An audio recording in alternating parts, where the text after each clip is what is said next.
The immeasurable cruelty of the Nazis was not just committed by men. During World War II, approximately 6,000 women served in various positions in Nazi concentration camps, and some of them, like Greta Bezel, sometimes exceeded their male colleagues in cruelty and viciousness.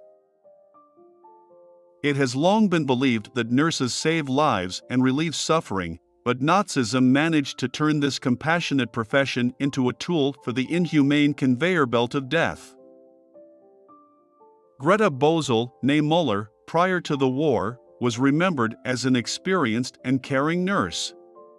She was born in the German city of Elberfeld on May 9, 1908, grew up, received an education and worked as a nurse for more than 10 years. One version states that in 1939, Bezel changed her peaceful career to become the warden of Ravensbrück camp. However, other sources indicate that she had been employed by the large automobile company Continental AG in Hanover since 1940. The company produced military supplies, including aircraft tires, gas masks, and fuel tanks, and relied on forced labor from prisoners, as most of their workers had been conscripted into the German army. By the end of 1943, there were approximately 5,500 prisoners working for the company, many of whom were women, primarily used in the production of gas masks. The Nazis, who valued order and efficiency, assigned female overseers to supervise prisoners. It was here that Greta Bezel acquired the skills of a supervisor, forcing prisoners to work to their limits for the benefit of the Reich. Before you continue watching, please subscribe to the channel and like it. Of course, this is optional, the main thing is to be sincere. In August 1944, Greta Bezel was sent to work as a supervisor in Ravensbrück, the Nazis' only large concentration camp for women located near the city of Fürstenberg, Germany. According to historians, at least 92,000 prisoners were killed at Ravensbrück, including Genevieve de Gaulle Antonios, the niece of Charles de Gaulle, Polish director Wanda Jakubowska, and hero of the Soviet Union Maria Beda. Ravensbrück also served as a training base for female SS guards.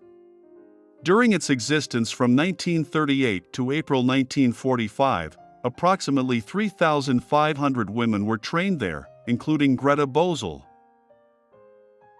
After her training, Greta Bezel remained at Ravensbrück as an SS Aufseherin, overseer. This name was used for female SS personnel who were considered auxiliary forces, subject to the jurisdiction of the SS but not entitled to wear military uniforms. The SS Aufseherin title was not an SS rank or military rank, but rather a functional name for female employees. In Ravensbrück, Greta Bezel was appointed as the Arbeitseinsatzführerin, head of the work team, and was responsible for selecting prisoners for grueling labor for the benefit of the Third Reich.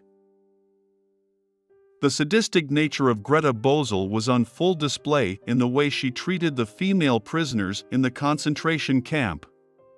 Without a hint of compassion, she sent emaciated, sick, wounded, and disabled women to their deaths in the gas chambers. To her, prisoners were nothing more than tools to be used for the benefit of the Reich. Her lack of humanity was reflected in her callous words about the prisoners: "If they can't work, then let them die." Bezel relished the opportunity to abuse and beat the women under her control.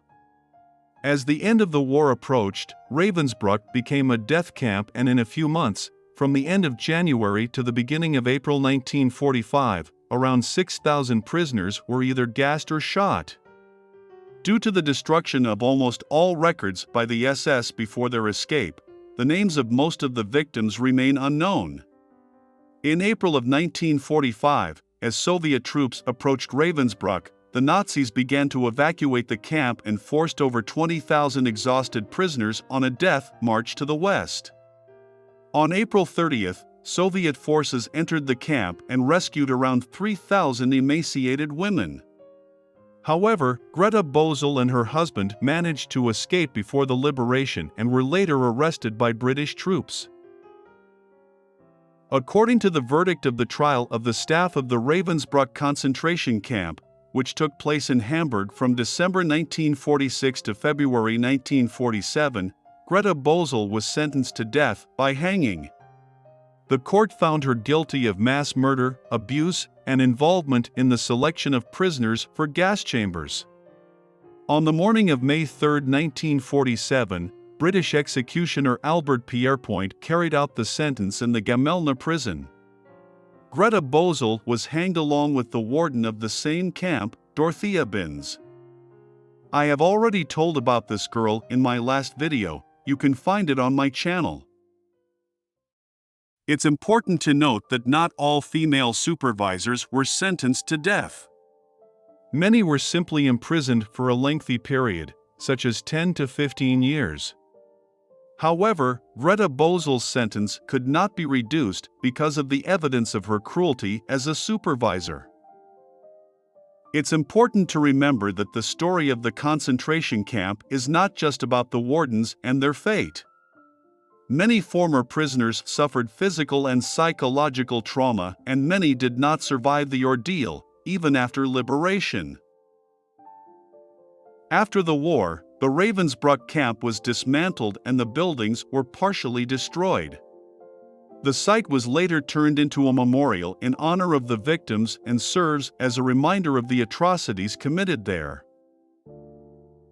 Today, the Ravensbrück Memorial is a popular tourist destination, attracting visitors from all over the world who come to learn about the history of the camp and pay tribute to its victims. The museum also houses a large collection of personal belongings and artifacts left behind by prisoners, which serve as powerful and moving testimony to their experiences. In recent years, there has been a growing interest in the history of Ravensbrück and the atrocities that took place there.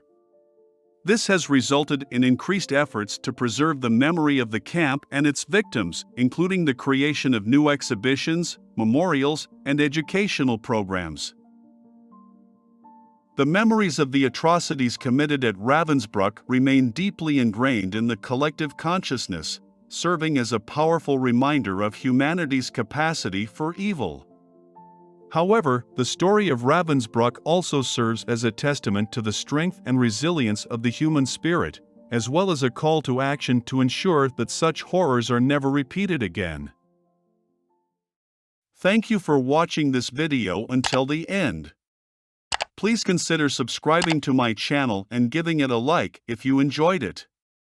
If you found the story informative and engaging, be sure to check out my other videos.